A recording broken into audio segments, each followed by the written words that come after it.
నమస్తే. శ్రీ గురుభ్యో నమః. శ్రీమాత్రే నమః.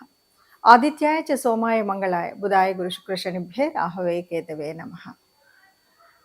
ప్రస్తుతం మనం డిసెంబర్ మాసంలోకి వచ్చాం. ఈ డిసెంబర్ మాసంలో మనం సహజంగానే ప్రతి మాస ఫలితాలు, పక్ష ఫలితాలు, వార ఫలితాలు చెప్పుకుంటూ ఉంటాం. కానీ కొన్నిసార్లు గ్రహాల యొక్క మార్పు అనేటువంటిది గతులు మారుతూ ఉంటాయి.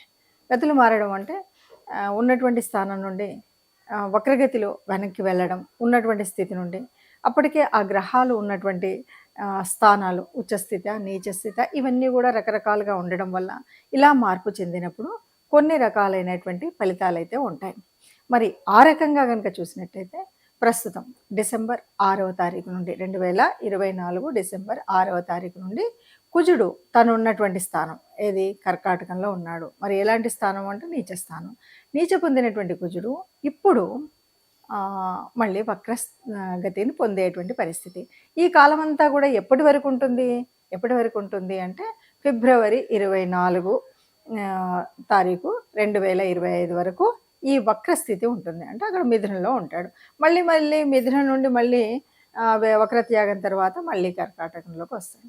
ఇలా ఏ గ్రహమైనా అంటే కుజుడి యొక్క గమనం మనకు తెలుసు, దాదాపు 45 రోజులు. అలాంటి కుజుడి గమనం ముందుకు వచ్చి వెనక్కి వచ్చి అక్కడక్కడే తారసపడుతున్నట్టుగా మనకు గత కొంతకాలంగా చూస్తూ ఉన్నాం. మరి ఇలాంటి పరిస్థితుల్లో అసలు ఎలాంటి ఫలితాలు వస్తాయి అంటే ముందుగా మనం కుజుడిని చూడాలి. కుజుడిని చూసినట్టయితే కుజుడు అంటే మనకు తెలుసు భూమి పుత్రుడు. కుజుడు ఒక సిస్టమాటిక్ ప్లానెట్, క్రమశిక్షణకు మారుపేరు, ఒక సైన్యాధ్యక్షుడు అని మనము ఆ గ్రహాల యొక్క కుటుంబంలో చెప్తాం. ఏదైనా సరే ఒక వారియర్. కాకపోతే అనువుకాని సమయంలో కోపం వస్తుంది, అనువైనటువంటి సమయంలో ఒక సరి అయినటువంటి ఆలోచన శక్తి ఉంటుంది. ఇవన్నీ కూడా మనకు కుజుడిలో కనిపించేటువంటి లక్షణాలు.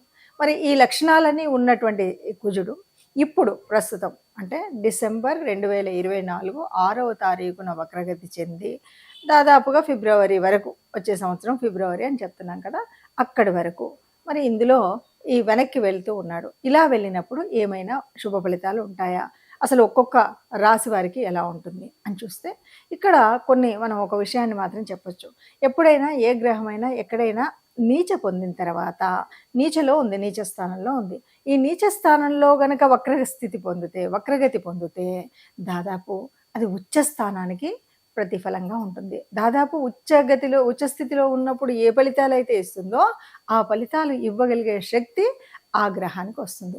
మరి ఆ రకంగా చూసినట్టయితే ఇప్పుడు ప్రస్తుతం మరి కుజుడు ఏమేమి శుభ ఫలితాలు ఇస్తాడు, ఏ రాశి వారికి ఎలా ఉంటుందో 12 రాశుల వారి యొక్క ఫలితాలను చూద్దాం. తదుపరి రాశి మనకి మిథున రాశి. మిథున రాశి ఇది అంటే బుధుడి యొక్క రాశి. ఈ బుధుడి రాశి మరి ఇప్పుడు కుజుడు చెందబోయేటువంటి వక్రగతి వల్ల ఎలా ఉంటుంది అంటే ఫుల్ పాజిటివ్ అని చెప్పలేం, అలానే అసలు నెగిటివ్ అని చెప్పలేం. ఇది మధ్యస్థంగా ఉండేటువంటి స్థితి, మధ్యస్థంగా ఉంటుంది. ఇప్పుడు ఎక్కడ జరుగుతుంది?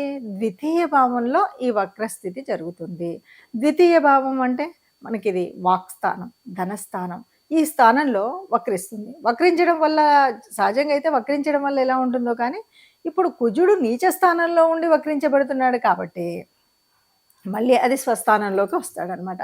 మిథున రాశిలోకే ఆ వక్ర స్థితి మళ్ళీ నుండి మిథునంలోకి వస్తాడు కుజుడు. ఈ పరిస్థితుల్లో ఎలా ఉంటుంది అంటే ద్వితీయం అంటే కమ్యూనికేషన్, అంటే మనం వాక్స్థానం అన్నాం కదా. ఎవరితో ఎప్పుడైనా మాట్లాడేటప్పుడు ఇక్కడ బాగా గుర్తుపెట్టుకోవాల్సింది చాలా జాగ్రత్తగా మాట్లాడాలి. ఎందుకంటే ఒక్కొక్కసారి మన వాళ్ళే కదా, స్నేహితులే కదా, ప్రేమ అని మనం ఏంటంటే కొంచెం ఓవర్కమ్ అవుతాం. ఇక్కడ ఉన్న దేవుడు కుజుడు. ఈ కుజుడు మూలంగా మనం ఏం చేస్తామంటే అప్పుడప్పుడు కొద్దిగా రెచ్చిపోయి మాట్లాడేసి, కోపంగా మాట్లాడేసి, ఇట్లాంటప్పుడు ఏమవుతుందంటే లేనిపోని మనస్పర్ధలు వస్తాయి. అందుకని వాక్స్థానం కదా, చాలా జాగ్రత్తగా మనవాడే కదా, మన ఇంట్లోడే కదా, మన తమ్ముడే కదా, మన చెల్లె కదా, ఇలాంటి ఆలోచనలు పెట్టుకోకండి. ఎవరితో మాట్లాడినా నోరు దగ్గర పెట్టుకొని మాట్లాడితే అందరూ మన బంధువులుగా, మిత్రులుగా ఉంటారు. కాబట్టి అలా మాట్లాడడానికే ప్రయత్నం చేయండి, మొదటిది. ఇక రెండోది, ఎక్కడైనా మీరు వ్యాపార స్థితిలో కనుక ఇన్వెస్ట్మెంట్ చేయాలి అనుకున్నప్పుడు జాగ్రత్తగా ఆచితూచి పరిశీలన చేసి, ఎందుకంటే ఇక్కడ ఏం ఫుల్గా 100% మీకు యోగించేటువంటి గ్రహం కాదు కానీ వక్ర స్థితిలో ఉంది కాబట్టి కొంత ఉపయోగం. కాబట్టి ఏం చేయాలి? ఆచితూచి ఏదైనా ఇన్వెస్ట్‌మెంట్స్ చేయాలన్నా ఆచితూచి చేయండి. ఏదైనా ఎవరితో అన్నా వ్యాపార సంబంధాలు పెట్టుకోవాలన్నా ఆచితూచి అంటే ఆలోచించండి. ఒకటికి 10 సార్లు ఆలోచించి దీన్ని ఇది సరి అయిందా? కాదా? అని ఆలోచించి చేసినట్టయితే చక్కటి విజయాలైతే మీ సొంతం అవుతాయి. కాకపోతే పూర్తిగా నాకేదో వక్రగతిలో ఉంది కాబట్టి నాకు ఫుల్లు ఉచ్చెలో ఉండేటువంటి ఫలితాలొస్తాయనే అటువంటి ఆశ మాత్రం వద్దు. ఆశ, నిరాశ ఏదీ లేకుండా చక్కగా ముందు జరిగిపోయినట్టే జరిగిపోతుంది. ఈ ఉన్న అవకాశాన్ని వడిసిపట్టాలంటే మాత్రం చెప్పబోయేటువంటి రెమెడీస్‌ని మర్చిపోకుండా చేసుకున్నట్టయితే ఏ కష్టం లేకుండా ముందుకు సాగుతుందని చెప్పొచ్చు. దాదాపుగా మనం చూస్తున్నటువంటి గ్రహ పరిస్థితి ఒక్కొక్క రాశికి ఒక్కొక్కలాగా ఉంటుంది అంటాం. అయితే ఇక్కడ ఒకటి విషయం మాత్రం తప్పనిసరిగా చెప్పుకోవాలి. ఏది ఏమైనా జన్మ జాతకంలో మరి ఈ గ్రహాలు యోగించేవా? యోగించనివా? ఇది మొదటి స్థానం. ఇందులో మరి ఏ గ్రహాలతో కలిసున్నాయి? ఏ స్థితి ఉంది? ఏ యుతి ఉంది? అంతేకాదు నడుస్తున్నటువంటి స్థితి ఏంటి? అంటే ఏ దశ నడుస్తుంది? ఏ మహర్దశ నడుస్తుంది? ఏ అంతర్దశ నడుస్తుంది? వీటన్నింటిని బట్టి ఫలితాలనేటువంటివి మాత్రం ఉంటాయి. మరి ఏది ఏమన్నా సరే కొన్ని రాసులకి చాలా మంచివి అని చెప్తాం. కొన్నిటికి కాదు అని చెప్తాం. ఎందుకు ఏమిటి అంటే ఇప్పుడు మనం చెప్పేటువంటి స్థితిలోనే కుజుడు అనగానే కుజుడు తన యొక్క జన్మరాశి ఏదేమన్నా మంచి చేస్తాడు. అంతేకాదు అంటే కుజుడికి జన్మరాశి మేషం అవుతుంది. అలాగే వృచ్చికం కూడా. అంతేకాదు మనం కుజుడిని ఓ మాట చెప్తూ ఉంటాం. ఎలా చెప్తామంటే కుజుడు అనేటువంటి వాడు సైన్యాధిపతి. సైన్యాధిపతి ఎప్పుడూ కూడా రాజుకు, రాణికి మంచి చేస్తాడు తప్ప ఎక్కడా చెడు చేయడు. ఆ రకంగా కర్కాటక, సింహరాశులకు ఓ మంచి చేసేటువంటి వాడు. ఇలా మనకు ఆయన యొక్క స్థితిని బట్టి ఉంటుంది కుజుడు. కుజుడుకి ఉచ్చస్థానం. ఉచ్చస్థానం అంటే మకరంలో ఉచ్చ పొందుతాడు. అలాంటప్పుడు కూడా మంచి జరుగుతాయి. మరి ఇలా మంచి జరుగుతాయి కానీ అందరిది మరి మకర రాశి కాకపోవచ్చు కదా, అందరిది కర్కాటక రాశి కాకపోవచ్చు కదా. మరి ఇలా ఉన్నప్పుడు ఆ గ్రహం కూడా మరి జన్మజాతకంలో కూడా సరిగ్గా కుజ దశ నడుస్తుందా, లేకపోతే కుజ అంతర్దశ నడుస్తుందా, ఇవేం జరుగుతున్నాయి అన్నది అందరికీ చెప్పలేం కదా. ఒక్కొక్కరికి ఒక్కొక్కలాగా ఉంటుంది కదా. మరి ఇలాంటి పరిస్థితుల్లో ఏది ఏమైనా సరే ఈ మార్పు వల్ల, ఈ వక్రగతి వల్ల నా రాశికి మంచి జరగాలి అని ప్రతి ఒక్కరికి ఉంటుంది. నా రాశి వారికి నాకు మంచి జరగాలి. అలా జరగాలి అంటే ఎప్పుడైనా సరే ఎవరి అనుకూలత కావాలి? దైవానుకూలత కావాలి, గ్రహానుకూలత కావాలి. ఈ 2 కావాలి. మరి దైవానుకూలత కోసం మనం చేయవలసినటువంటి రెమెడీ ఏంటి?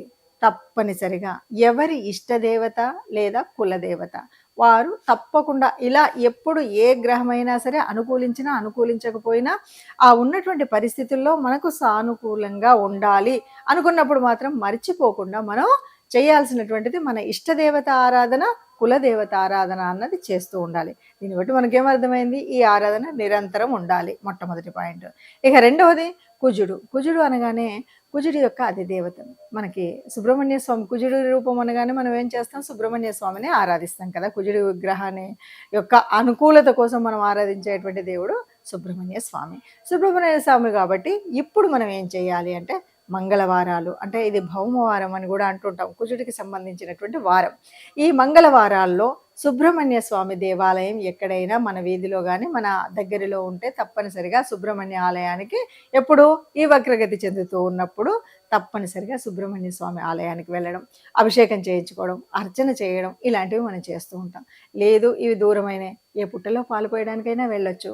మనం ఈ సుబ్రహ్మణ్య స్వామి ఆరాధన ముఖ్యంగా సుబ్రహ్మణ్య షష్ఠి వస్తుంది కదా, ఆ షష్ఠిలో గనక సుబ్రహ్మణ్య స్వామి అభిషేకం చేయించినట్టయితే దాదాపుగా మనకున్నటువంటి ఈ చిన్న అంటే కొంచెం కొంచెంగా అటు ఇటుగా ఉంది అనేటువంటి అంటే ఆ చిన్న అప్రమత్తతోటి ఈ రకమైనటువంటి నష్టం జరిగింది అని చెప్పేటువంటి వాళ్ళకు కూడా ఏ నష్టం జరగకుండా హాయిగా సాగేటువంటి పరిస్థితి ఉంటుంది.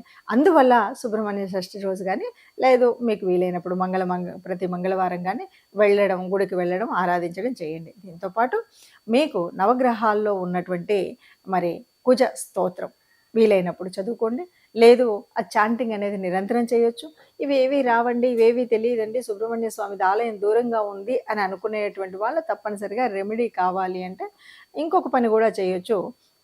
విష్ణు సంబంధితమైనటువంటి దేవతల్లో ముఖ్యంగా నారసింహస్వామి యొక్క కథను ఆలకించడం కానీ, అంటే అవతారఘట్టాన్ని కనుక మనం వినడం ఇలాంటివి కనుక చేసినా, ఇవేవి కూడా లేదు నాకు ఇంకా ఏమీ రాదు అంటే విష్ణు సహస్రాన్ని వినండి, భక్తి శ్రద్ధలతో వినండి, ఎక్కడికి వెళ్ళినా వినండి, నిరంతరం విష్ణువుని ప్రార్థనలో ఒక తలంపుగా తలవండి. మనకు ఉన్నటువంటి ఏ రకమైన అంటే గ్రహరీత్యా మారుతున్నటువంటి స్థితి రీత్యా మీకున్నటువంటి మీ రాశి రీత్యా ఏదైనా చిన్న చిన్న అపాయాలో లేకపోతే చిన్న చిన్న ఒడదొడుకులో వచ్చేటువంటి పరిస్థితి ఉంటే ఆ పరిస్థితి నుండి కాపాడగలుగుతుంది.